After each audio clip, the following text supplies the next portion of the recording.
never, ever let you down. That I can tell you, ever.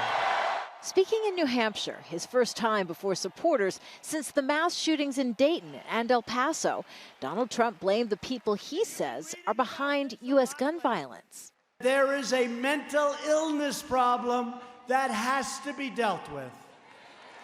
It's not the gun that pulls the trigger. It's the person holding the gun.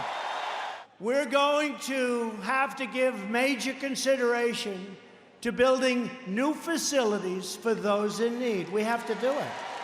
Absent from Trump's message, the suggestion of universal background checks, something polls show a majority of U.S. voters support. Trump narrowly lost the state of New Hampshire in the 2016 U.S. election, but he's fighting for it in 2020, boasting of creating jobs and boosting wages, claiming any one of the Democratic candidates running for president would change that. A vote for any Democrat in 2020 is a vote for the rise of radical socialism and the destruction of the American dream. So whether you love me or hate me, you gotta vote for me. No Trump! No KKK! No fascist USA! But Democratic protesters outside Trump's rally say he hasn't kept his promises. In 2016, he pledged to halt opioid overdoses ravaging the state.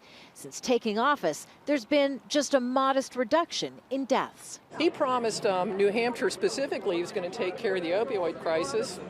I'm sorry, can you point to one thing they've done? In New Hampshire, Trump boasts of adding 20,000 jobs and dropping the state's unemployment rate to just 2.5%. Supporters say it's those numbers that will help Trump win re-election in this politically divided state. The economy's great, unemployment's down, the lowest it's ever been, and I think the people in New Hampshire recognize that. But Trump's Democratic rivals are challenging his record on the economy and making a big push for votes in New Hampshire.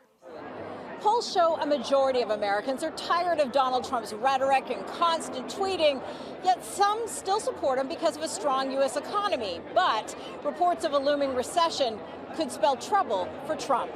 Kimberly, Halkett, Al Jazeera, Manchester, New Hampshire.